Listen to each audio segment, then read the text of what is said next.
नमस्कार, मैं हूं अंजलि इस्टवाल। देश प्रदेश में आपका स्वागत है, जिसमें हम आपके लिए लेकर आते हैं देश के सभी राज्यों की खबरें। पहले शुरुआत करते हैं बिहार से, जहां के कटिहार जिले से बेहद शर्मनाक खबर सामने आई है। यहां एक गांव की पंचायत ने अवैध संबंध का आरोप लगाकर एक लड़के और लड़की को बुरी तरह से प्रताड़ित किया है। पूरे गांव के सामने दोनों के कपड़े पहले उतार दिए गए, लड़की के साथ सामूहिक रूप से छेड़छाड़ तक की गई और उसके साथ रेप भी किया गया। दोनों के निजी अंगों को लोहे के सरिये से दागा गया। इस वहशी हरकत का भीड़ ने एक वीडियो भी बनाया और इसे वायरल भी किया गया। पीड़ित लड़की अभी भी गांव में ही है। लड़के को गंभीर हालत में अस्पताल में भर्ती कराया गया है। उसे छोड़ने के एवज में पंचायत ने 50,000 रुपए लिए हैं। बोले उसको कि यदि जो इसको यदि गलती सही किया था बांध कर रखते, ऐसा व्यवहार क्यों किए, तो नहीं छोड़ेंगे। इतना मोटा लाठी ले जाकर साइड में घुसका कर रखा था। हम लोगों को मान लीजिए कि दरस परस होने के लिए नहीं दिया, तो सारा ग्रामीण मिलकर दबाव के साथ 50,000 टका दंडित किया। पैसा दिया आप लोग? जी सर। कोई दोषी पाया जाएगा, इस सरकार में उससे बख्शा नहीं जाएगा और इस तरह का व्यवहार किसी भी रूप से ये मानवीय नहीं है।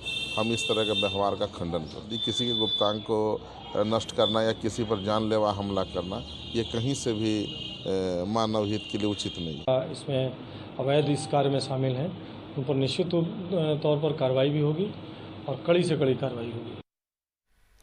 और बिहार से ही दूसरी खबर, पटना के कोतवाली थाना में एक पुरानी बिल्डिंग के एक हिस्से के गिर जाने से 3 बच्चे घायल हो गए हैं। इन तीनों को पटना मेडिकल कॉलेज अस्पताल में भर्ती कराया गया है। राजधानी पटना का ये कोतवाली थाना क्षेत्र है। इसमें बीजेपी कार्यालय के पीछे कमला नेहरू नगर स्थित एल्बर्ट एक्का भवन के कैंपस में ये बिल्डिंग गिरी। एक पुरानी और खाली जर्जर बिल्डिंग थी, जिसमें सभी बच्चे उस पुराने मकान में दरअसल खेलने के लिए गए हुए थे और 3 से 4 बच्चे बुरी तरह से घायल हुए हैं, जिनमें एक बच्चा मलबे में दबा था, जिसे काफ़ी मुश्किल के बाद बाहर निकाला गया। सभी को अस्पताल में भर्ती करवाया गया है।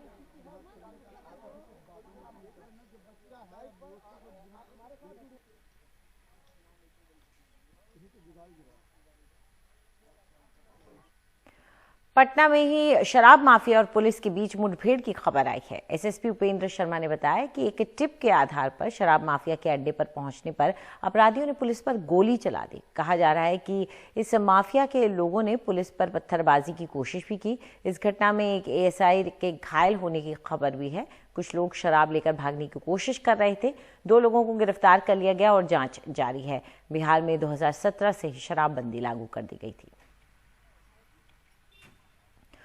और जैसे जैसे बिहार विधानसभा चुनाव नजदीक आ रहे हैं, सभी राजनीतिक पार्टियां तरह तरह के स्लोगन और पोस्टर जारी कर एक दूसरे पर हमला तेज कर रही हैं।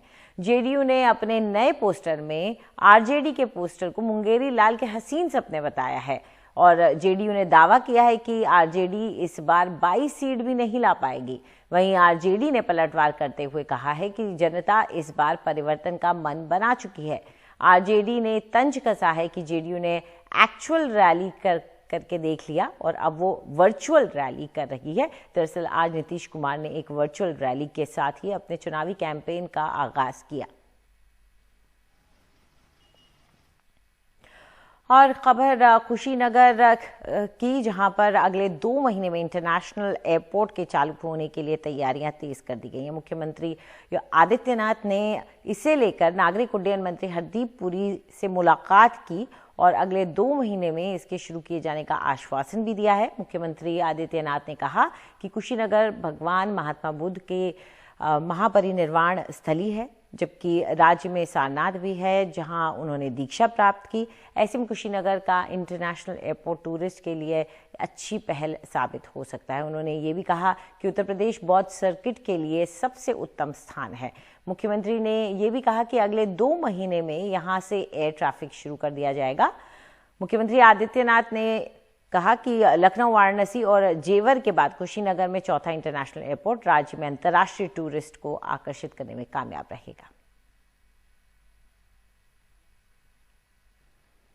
खबर पश्चिम बंगाल से, जहां कोलकाता में एक पूजा समिति ने कोरोना के प्रति जागरूकता फैलाने के लिए एक अनूठा तरीका निकाला है। ये समिति पुट्टू और पप्पी के एनिमेशन के जरिए कोरोना महामारी के प्रति लोगों को सचेत कर रही है। इस एनिमेशन में एक पुट्टू नाम का लड़का नटखट पपी को कोरोना में घर से बाहर नहीं जाने के लिए तरह तरह से उसे समझाने की कोशिश करता हुआ दिखाई देता है।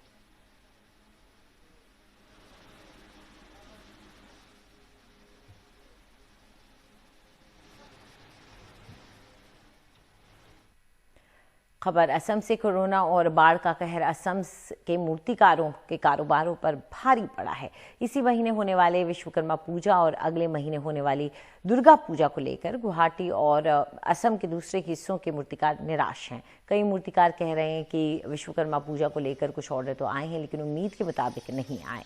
उन्हें उम्मीद है कि दुर्गा पूजा के लिए मूर्तियों के ऑर्डर जरूर आएंगे। तब तक मूर्तिकार छोटी छोटी मूर्तियां बनाकर गुजारा कर रहे हैं।